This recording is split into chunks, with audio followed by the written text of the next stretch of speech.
अनिश्वर भएका यो विनाशले निम्त्याएको घटनाहरूको त्यसपछिको घटनाक्रम र कसरी राहत र उद्धारको कार्यहरू अगाडि बढिरहेका छन्, साथसाथमा दुर्घटनाको पछि मृत्यु हुने उनीहरूको अवस्था, घाइतेहरूको अवस्था लगायतका सामग्रीहरू हामी यहाँहरू समक्ष निरन्तर रूपमा प्रस्तुत गरि नै रहेका छौँ। र यसै क्रममा अहिलेसम्म हामी ताजा जानकारी हामीलाई प्राप्त भएअनुसार अहिलेसम्म महाभूकम्पको विनाशबाट मृत्यु हुनेको संख्या 4510 जना पुगेको छ र घाइते हुनेहरूको संख्या पनि बिस्तारै बढिरहेको छ। हामी विभिन्न जिल्लाबाट हाम्रा संवाददाताहरूसँग महाभूकम्प गइसकेपछिको अवस्थाका बारेमा यहाँहरूलाई प्रत्यक्ष रूपमा जानकारी नै गराइराखेका छौँ र यसै सन्दर्भमा हामीसँग अहिलेको लागि काठमाडौँको नारायणचौर नक्सा स्थित खुला स्थानमा आम सर्वसाधारण शिविरमा शरण लिएर बसिरहेका छन्। महाभूकम्प गइसकेपछिको जुन त्रासमा उनीहरूले अझै पनि घर फर्कन सकिरहेका छैनन्, त उनीहरू शिविरमा शरण लिएर बसिरहेका छन्। त्यस शिविरमा उनीहरूको अवस्था कस्तो छ त्यस सम्बन्धी हामीले एउटा सामग्री तयार पारेका छौँ। अहिलेको लागि हामी यहाँहरूलाई काठमाडौँको नारायणचौर नक्सा स्थित शिविरको अवस्थाको बारेमा जानकारी दिँदैछौँ।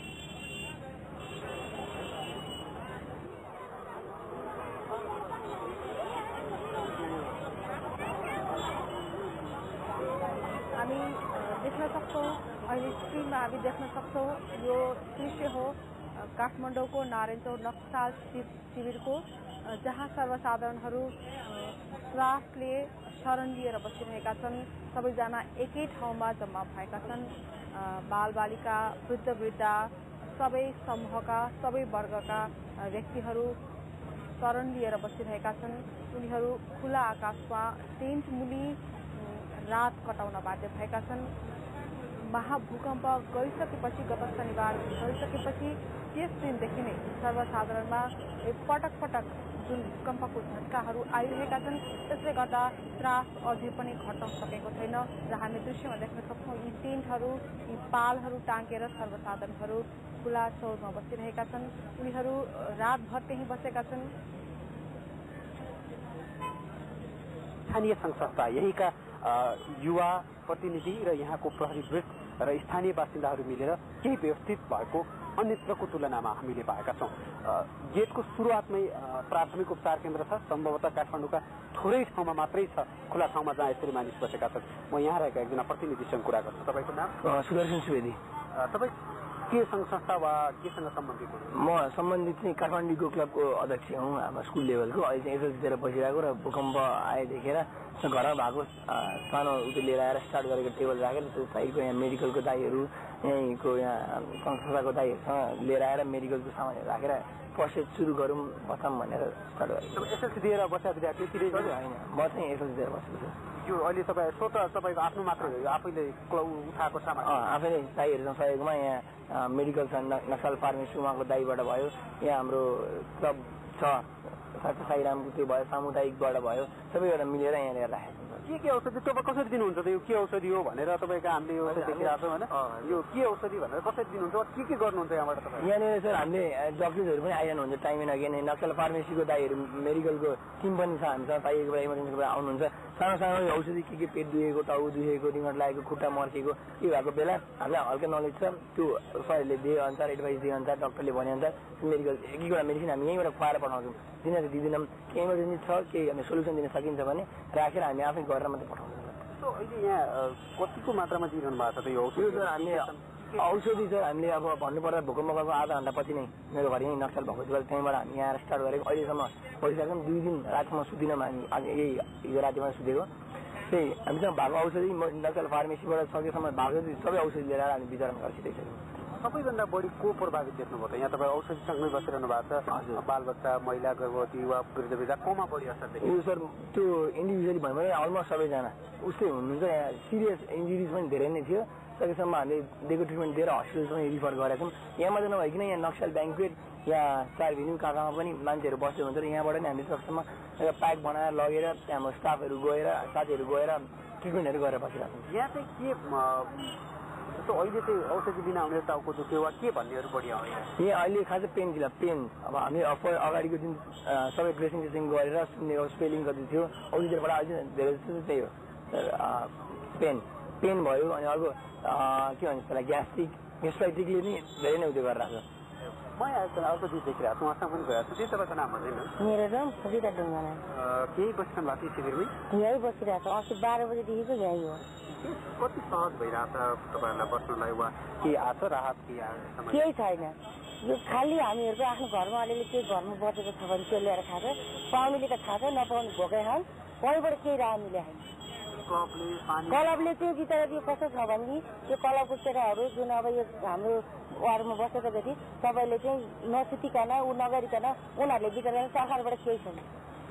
हामी यो विपदको घडीमा छौँ, अरू समस्याहरू स्वास्थ्यमा के बालबालिकाहरूमा आएको छ त्यस्तो? अब एउटा बालबालिका ऊ यहाँ हुनुहुन्थ्यो, 102 जोराएको बालबालिकालाई, अनि त्यहाँ पनि यहीँ लिएर यताउति खै कहाँ लगेर के गर्नुभयो। अब हिजो गृहमन्त्रीबाट कहाँबाट हो कुन अध्यक्षहरू को गएको थिए, झन् यस्तो भएन पानी खान नपाएर सबै खस्मती भयो होइन, पानी छैन यति भनेर झन् टाकुरो माकुर हामीसँगको उल्टो न्यु खोजेर हिँड्छ। के हो यो सरकारको चाल, केही बुझ्न सकेन। ठुलो भाइ अब मान्छे बस्ने ठाउँ छैन, सुत्ने ठाउँ छैन। मन्त्री होइन कि त्यो के भन्छ अध्यक्ष होइन बाबु, हिजो आउनु अध्यक्ष लिएर गइ तर के भन्छ कि मैले यस्तो भयो बच्चाहरूलाई खानु छैन। अब हुनेको त छ, नहुनेको धेरै बिजोग छ, हुनेले दिनु पर्दैन, नहुनेले हेर्नु भन्दाखेरि ठुलो भएको सानो भएको भनेर एकदम मुख छाडेर गयो कि त्यो मान्छे। कस्तो मान्छे हो, के मान्छे हो बुझ्नै नसक्ने, के गर्न लाग्यो हो यो सरकारले, केही बुझ्न सकेको छैन। सबैजना यहाँ सबै चिन्तितमा छन्, कोही छैन यहाँ ऊ भएको। ल के गरिदियो भने अलि सहज हुन्थ्यो। अब भूकम्प आइसकेको छ, सबै देश महामारीमै छ। मेरो चाहिँ विचारमा के छ भने हुनेको अब एउटा कुराले हाम्रो हात खुट्टा सही सलामत छ, एउटा कुराले अब कोठा हुनेको त ठिक छ, नहुनेहरूलाई चाहिँ हामीलाई बरु चाहिँदैन, नहुनेहरूले चाहिँ राह पाउनु, मलाई त्यति हो। अब कसैको सन्तानै अब यही नक्सलमा कति मर्यो, त्यो नन्दी स्कुलमा अब कोही नभएको मान्छेहरू त नन्दीमा बस्यो नि, यो स्कुलमा बस्नेहरू। अब हामीहरू पनि अब घर त हाम्रो काभ्रे हो, यहाँ डेरा गरेर बसेको, डेरा त जे होस् यताउति केही भएको छैन, ठिकै छ गरेर खानु। त्यो नहुनेहरूलाई हेरोस् कि, त्यो चाहिँ मेरो भनाइ त्यति हो। नहुनेहरूलाई हेरोस्, हुनेलाई हामीलाई पर्दैन, नहुनेले हेरोस्, हामी गरेर खान सक्छौँ। अहिले हात खुट्टा सर्दैछ, बुढाबुढी अब घरहरू केही नभएर बसेको, अब त्यो भट्क्यो, उनीहरूले बस्ने ठाउँ छैन हो कि भन्नु न। यहाँ लिएर ग्यास लिएर बाहिर खाँदाखेरि पनि त्यो कुनाम गरेर बस्छ, त्यो बालबच्चाले चढ्न हो त्यहाँ बसेर खानु, ए हुँदैन फोहोर हुन्छ भन्ने, कोही हुन्छ कोही के हुन्छ, उनीहरूले चाहिँ एउटा बस्ने ठाउँ होस्, मलाई त्यति नै हो कि भन्ने। खाना बस्न हामीलाई चाहिँ बरु नहोस्, एउटा हामी हो कि भयो भनेर गरेर खान सक्नेछौँ। त्यो बच्चा यहाँहरूले रातभरि सुत्ने बाख्रा गरेर खानु, ऊ आएर बोल्ने क्या, त्यो सरकारको मान्छे भनेर आएर बोल्यो नि हिजो। सबै यहाँबाट चाहिँ एउटा केही आएको नि हेर्नु, यहाँ चाहिँ छैन, केही छैन, यहाँ केही हेरेको भनेको हाम्रो यहाँ सञ्चालन गरेर नरेन्द्र बहादुर श्रेष्ठजीबाट अरू कोही छैन यहाँ, उहाँहरूबाट सञ्चालन भइरहेको छ। यहाँको स्थानीय बासिन्दा पनि हो र अर्को एउटा यो साईराम र यो सामुदायिकको चाहिँ अध्यक्ष हुनुहुन्छ। यो क्लब छ, संस्थाले संस्था आएको छैन, यही लोकलको यही क्लबहरूले चाहिँ गरिरहेको छ। अब चाहिँ के गरिदियो भने अलि सहज, जस्तो महामारी देशैभरि छ, समस्या देशैभरि हो, अब यहाँको जनजीवनलाई सामान्य जस्तो अस्थायी शौचालय पानी वा के गरिदिएको भए अलि बढी सहज छैन। अहिले हामीले के गरिदिएको छ भने अहिले हाम्रो स्कुलमा चाहिँ नि खोलिदिएको छु, पानी छैन, टोयलेट छैन, टोयलेट सब जाम भइसकेको छ।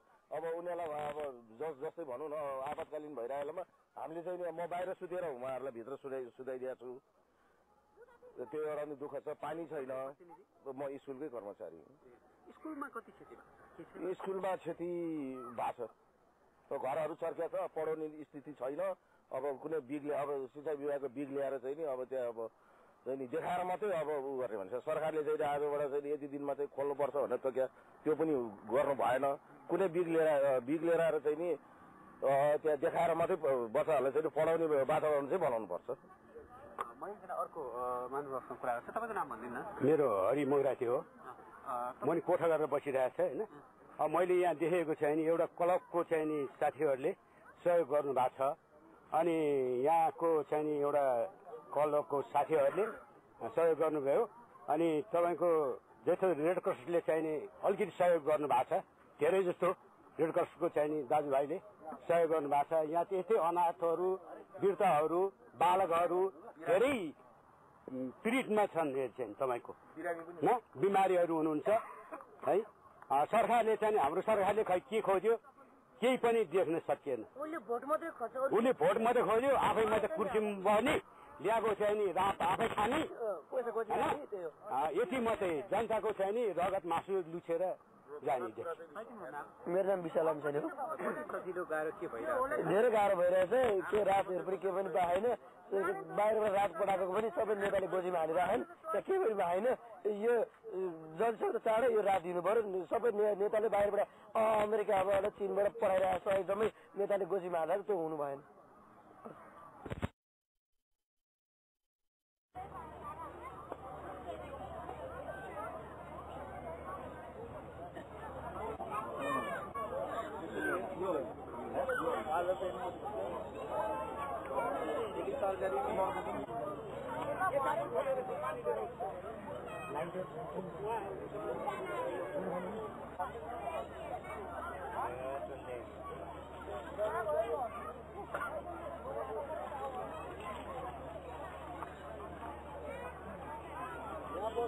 गरिसकिदिनु भनेर मैले अस्तिदेखि भन्ने मैले त्यो एउटा जम्मा गरिदिनु, म लिन आउँछु।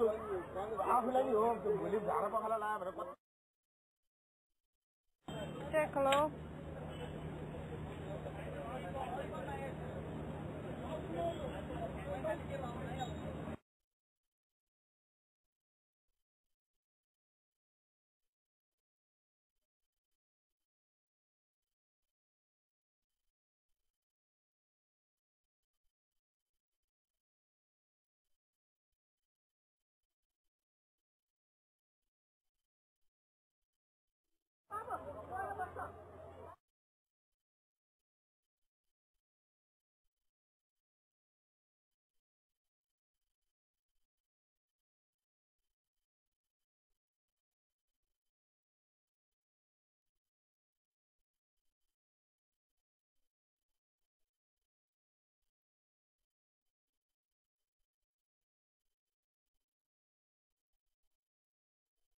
बिरलासँग कन्ट्याक्ट गराइदिनु भयो। उहाँले चाहिँ चामल, टेन्ट अनि मेडिसिनहरू अनि पाउडर मिल्क अनि त्यसपछि ब्ल्याङ्केटहरू प्रोभाइड गर्छु भन्नुभएको छ होइन। आई थिङ्क आज हिँडिसक्यो होला त्यो सामानहरू। 4-5 दिनमा यहाँ आइपुग्छ। अनि हाम्रो चाहिँ यहाँ एकदम प्रब्लम भइरहेको छ नि त, घरहरू भत्केर। अनि उहाँहरू कसको चाहिँ अब प्रपर घर छैन, उहाँहरूलाई चाहिँ हामीले घरमा यहीँ राख्ने मिलाएर अनि खाना बस्न दिने भनेर। मेरो नाम ज्योति मल्ल। कतिजना कलेक्सन गर्नुभयो अहिले तपाईँ? अहिलेसम्म 18 जना कलेक्सन भयो, तर उहाँहरूको फ्यामिलीहरू धेरै जान्छ। 18 कसैको 22 जना पनि छ, कसैको 8 जना, कसैको 10 जना त्यसरी छ होइन। अब गर्दैछु, अब अझै पनि बाँच्न सकिया छैन। भने तपाईँ आफै आफ्नो नेटवर्क प्रयोग गरेर राहत?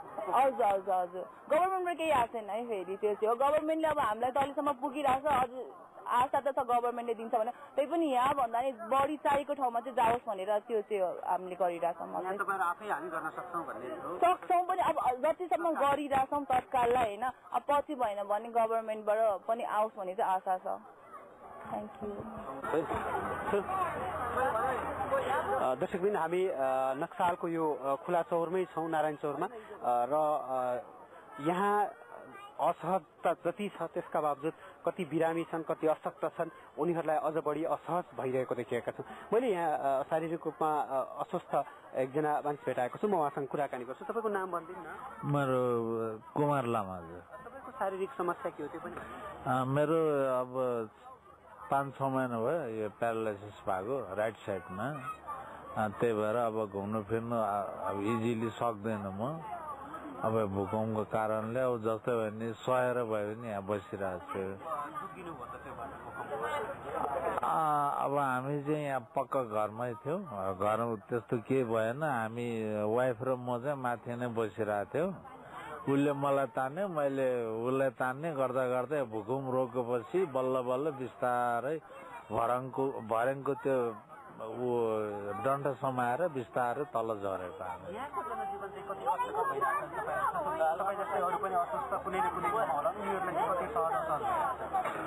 अब त्यो कष्टकर त भइ नै रहेछ। तैपनि यहाँको हाम्रो क्लबको केटाहरूले यताउति सरकारी तर्फबाट होस्, हाम्रो प्रहरीहरूको संस्थाहरूले पनि निकै हेल्प गरेको छ। त्यस्तो खासै प्रब्लम देखा जस्तो लाग्दैन मलाई।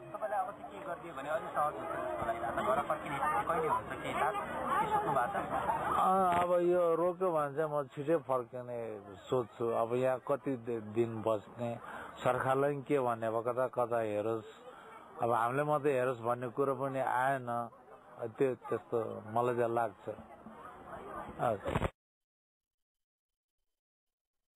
देशको प्रमुख प्रशासनिक केन्द्र सिंहदरबारदेखि नजिकै रहेका काठमाडौँका अधिकांश यस्ता अस्थायी टहरासम्म पनि सरकारी संयन्त्र अझै पुग्न सकेको छैन, जसका कारण राजधानीमा तेस्रो रात पनि सड़क र खुला आकाश मुनि बिताएका सर्वसाधारणको जनजीवन थप कष्टकर बनेको छ। छिमेकी राष्ट्रसहित मित्र राष्ट्रहरूले सहयोगको ओइरो लगाइरहँदा ती सहयोगलाई प्रभावकारी ढंगले वितरण गरेर जनस्तरसम्म चाँडै पुर्याउनु जरुरी छ। त्यसमा पनि अशक्त बालबालिका, गर्भवती महिला र वृद्ध वृद्धाहरूको स्वास्थ्य उपचारमा अझ बढी ध्यान दिएर सरकारले त्यसतर्फ अझ प्रभावकारी कदम र आफ्ना सरकारी संयन्त्रलाई चाँडै परिचालन गर्नु जरुरी छ र यस्ता अस्थायी शिविरहरूमा र अस्थायी रूपमा सर्वसाधारण बसेका ठाउँमा शौचालय र पानीको व्यवस्था गरिएन भने चाँडै फैलिन सक्ने अर्को महामारीले, सरुवा रोगले अर्को ठूलो भयावह स्थिति निम्त्याउन सक्छ। यसको नियन्त्रणका लागि पनि सम्बन्धित संघ संस्था र सरकारी निकाय चनाखो भएर प्रभावकारी कदम चाल्नु जरुरी देखिन्छ। कान्तिपुर समाचारका लागि क्यामेरामा रूपक देवकोटाका साथ डीपी उपाध्याय, काठमाडौँ।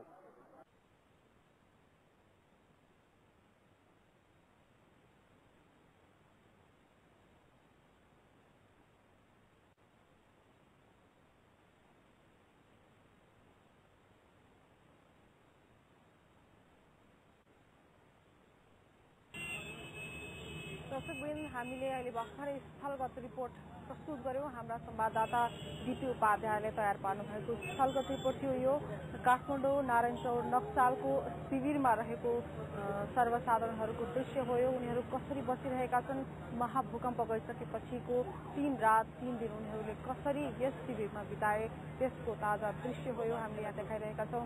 उनीहरू एक आपसमा जसरी हुन्छ असहज परिस्थितिबाट उम्कनको लागि एक आपसमा मिलेर बसेका छन्, रात काटिरहेका छन् भूमिमा। तर पनि यस शिविरमा विभिन्न कुराहरूले असुविधा भएको, राज्य नपुगेको शिविरसम्ममा भने त्यहाँ बसेका सर्वसाधारणहरूको गुनासो भने कायमै रहेको छ। यसको साथसाथमै एकजना कक्षा 10 मा बस्ने विद्यार्थीले मेडिकलबाट आफ्ना छिने जानेका मेडिकलबाट साथसाथै अन्य मेडिकलबाट फर्स्ट एडका सामग्रीहरू, औषधिहरू जुटाएका छन्। अभियानको स्थानीय तहमा नेतृत्व गरिरहनु भएको नेतृत्व भन्नाले पनि म मात्र नभइकन यहाँको स्थानीय भाइ बहिनीहरू सारा चाहिँ मतलब एकजुटले लगाइरहेका छन्। यो पार्क चाहिँ हामीले सामुदायिक सेवा केन्द्र, सामुदायिक प्रहरीले यो डिजास्टर म्यानेजमेन्ट पार्कको निमित्त भनेर यो बनाएको। यो पार्कको मुख्य उद्देश्य नै कुनै किसिमको चाहिँ भइपरि आयो भने चाहिँ बस्नुको निम्ति बनाएको। तर के छ भने एउटा हामी यो टोलवासी र यो सामुदायिक सेवा चाहिँ एउटा दूरदर्शी हो कि जस्तो चाहिँ लाग्यो। किनभने अब अचानक चाहिँ मतलब के छ यो 12 गतेको जुन भूकम्पले जुन किसिमको एउटा तहस नहस भएको बेलामा चाहिँ यो थलो चाहिँ एउटा कामको निमित्त भयो। त्यसको निमित्त अहिले जति पनि छ हाम्रो चाहिँ स्थानीय लेभलबाट सामुदायिक सेवा केन्द्र, सामुदायिक प्रहरीले साराको हार गुहारले चाहिँ हामीले चाहिँ एउटा व्यवस्थित गरेको जस्तो लागिरहेछ हैन। तर हामीले चाहिँ के छ भने यहाँ जति पनि बस्नु भएको छ, जति पनि एउटा भिक्टिम परिवार छ, जति पनि डरले चाहिँ मतलब चाहिँ कामिरहेका व्यक्तिहरूलाई चाहिँ एउटा यहाँ आएको चाहिँ एउटा राहतको चाहिँ महसुस चाहिँ भयो। तर के छ भने एउटा विडम्बना चाहिँ के छ भने अब रेडियोबाट पनि सुने, एफएमबाट पनि सुने कि चाहिँ 16 ठाउँ मध्ये चाहिँ मतलब एउटालाई पनि मतलब चाहिँ कायम गरेको छ भनेर भन्न भयो। तर उहाँको उपस्थिति चाहिँ हामीले पाइनौं। भनेपछि यहाँ जति पनि बस्नु भएकाहरूको पनि त्यही गुनासो छ। तर हामीले सबै संयन्त्रको राज्यबाट आएको अहिले राहत पुगेन भन्न खोज्नु भयो। राहत पुगेन, हामीलाई राहतको आवश्यकतै छैन। म त के भन्छु भने सरकारले नदियो भने पनि हामीले मागेका पनि छैनौं, हामीले चाहिने पनि चाहिँदैन। हाम्रो स्थानीय स्रोतबाट यहाँ जति पनि पैसाहरू लाग्छ, जति पनि पाल किन्नु पर्छ हामीले आफैले पनि किनेर गरिरहेका छौं। तर कमसेकम राज्यलाई यस्तो भइसकेपछि एउटा चाहिँ सेल्टरको रूपमा आइसकेपछि कमसेकम आइकन हामीले के गर्नुपर्छ, हामीले कसरी चाहिँ मतलब यहाँको व्यवस्थालाई मिलाउने, हामीले के सपोर्ट भन्ने हामीले चाहिँदैन। तर त्यति पनि भनिदिएको भए नि राज्यको उपस्थिति चाहिँ हुन्थ्यो जस्तो मलाई लाग्छ। तर जहाँसम्म लाग्छ जति पनि हाम्रा यहाँ चाहिँ बसेका छन् कमसेकम चाहिँ तपाईँको 7-8 हजार नै थिए अस्ति त तपाईँको हैन। अहिलेसम्म त हामीले स्वास्थ्य सेवा केन्द्र पनि हामीले चाहिँ निःशुल्क रूपमा हामीले चलाइरहेका छौं। यहाँको सबै भोलिन्टियरहरू आएर गरिरहेका छन्। यही नै हो। धन्यवाद।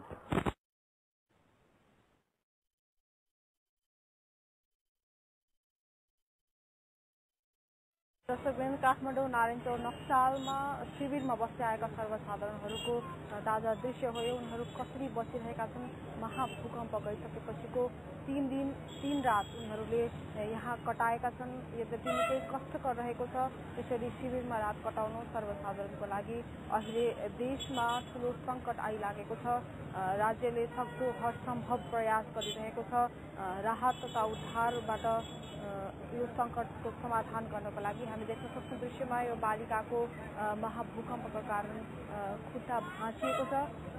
यस शिविरमा बस्नेहरूको लागि अरूलाई त चुनौती छँदैछ, साथसाथै रोगी, वृद्ध, महिला, बालबालिका, सुत्केरी उनीहरूलाई अझ बढी समस्या देखिएको छ। यसरी शिविरमा बस्नेहरूमा वृद्धहरूलाई, रोगीहरूलाई, बालबालिकाहरूलाई उनीहरूलाई अझ थप केयर, अझ थप हेरविचार गर्नुपर्ने जस्तो अवस्था पनि देखिएको छ। साथसाथै यस्ता शिविरहरूमा अरू के चुनौती देखिएको छ भने सेनिटेसनको एकजना वृद्ध आफ्नो भनाइ राख्दै हुनुहुन्छ। लम्साल कहाँ हुनुहुन्थ्यो? हजुर, भूकम्प गएको बेला कहाँ हुनुहुन्थ्यो? बाल मन्दिरमा थियो। मञ्च पनि खस्यो, बाहिर पनि निस्क्यो। जुत्ता लाउने बित्तिकै भैँचालो गयो। त्यहीँ भग्ला पुक्लुक लड्यो। बाबु यस्तो कहिले पनि भएको थिएन, देखेको थिएन। आउँथ्यो, धक्का दिन्थ्यो है, यसो बाहिर एकछिन बस्थ्यो, भित्र पसिन्थ्यो। 2 वर्षको थियो है, 90 सालको। कस्तो थियो थाहा छैन, 2 वर्षको बच्चा होइन। अब अहिले चाहिँ यति अनुभव भयो कि कुरै नगर। यस्तो त हुँदैन थियो। 45 सालमा गयो, 18 सालमा गयो, कतिको सालमा गयो है। यस्तो चाहिँ थाहा थिएन। एकछिन नागपोखरी डिलाङ घर त्यहीँ हो नागपोखरी है। अब कति गाह्रो होला भन त तिमी आफै। यो उमेर है, यो उमेरमा कति गाह्रो होला भन। बाथरुम जानलाई डोडाएर लानुपर्ने मान्छेहरूलाई अहिले कति गाह्रो होला। गाह्रो त है, यस्तो चाहिँ आजसम्म अनुभवै गरेको थिएन। अहिले कति अनुभव भयो हेर त। अब अस्ति घरमा गएको एकैछिनमा भर्याङबाट ओर्लिन्ला। त्यो भर्याङहरू त बाबु कस्तो त्यो त समातेर हिँड्ने त यसरी ढल्ने जस्तो यसो भयो। ट्याक्क छोराले समात्यो र अनि बाहिर लिएर आयो। मेरो ती नागपोखरीमै छन्, नागपोखरीमै छन्। मेरो छोरा बुहारीहरू उतै छन्। पालमा बस्यो, त्यहाँ पहिलो दिन त्यहाँ पाल बस्यौँ। अनि छोराहरूले बेलुका ल्याएर राखे। 12 बजीदेखि त्यहाँ बस्यौँ।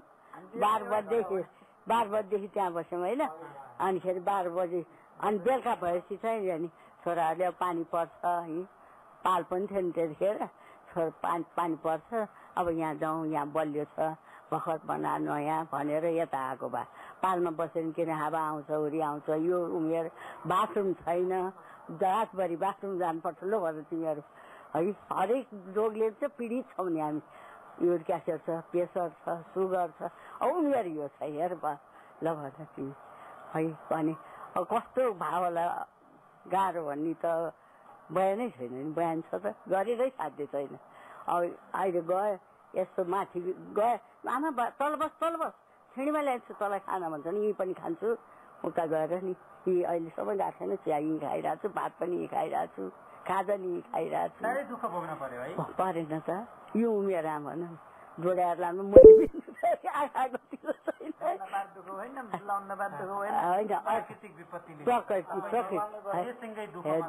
दुःख होइन त यो। केही थाहा थियो त यो होला भनेर। फेरि यस्तो त थाहा नै छैन बा। आजसम्म यस्तो त थाहा नै छैन नि। अनुभव भयो भनौँ न। के भयो अलिअलि यो त यस्तो त सपना जस्तो भयो। हाम्रो मरेर बचेको नागपुर छेउमा घर छ, मरेर बचेको। बुढाबुढी मरेर बचेको। जान मिल्दैन, घर बस्ने मिल्दैन,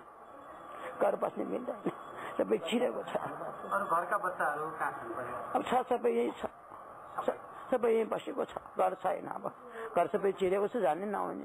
सामान त्यसै छ, अहिले यहीँ बाटोमा सुतेको छ सबै। खोइ अहिले के छैन, अब खोइ अहिले के थाहा छैन। के पाउँछ के पाउँदैन के थाहा छैन। सामान निकालेको छैन। अब के हुन्छ थाहा छैन। पहिला फेरि त्यति आइयो जस्तो मलाई हेरेको छैन।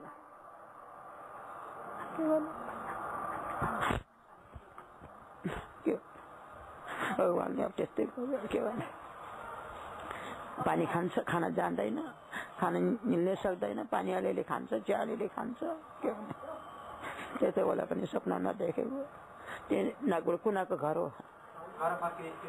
छैन छैन, घरमा बस्ने स्थिति छैन,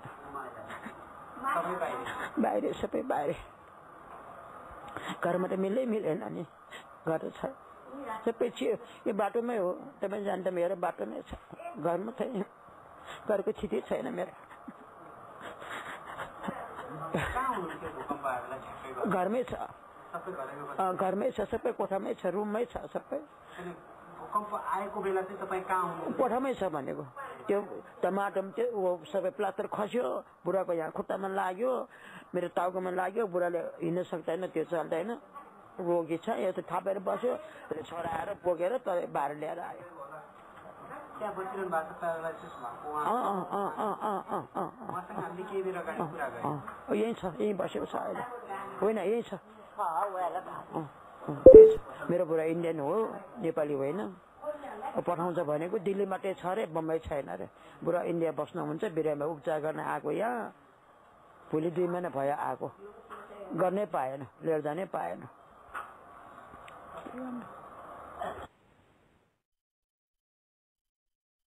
काठमाडौँ नारायणचौर नक्सालको शिविर बाहिर शिविरभित्र बसेका सर्वसाधारणहरूको अवस्था कस्तो थियो हामीले भर्खरै टिपी उपाध्यायले तयार पार्नु भएको यो स्थलगत रिपोर्टबाट देखायौँ। विशेष गरी बालबालिका, वृद्धवृद्धा, रोगी, अशक्त व्यक्तिहरूलाई महाभूकम्प गइसकेपछि यस किसिमले शिविरमा दिनरात बिताउनका लागि निकै कष्ट भएको छ।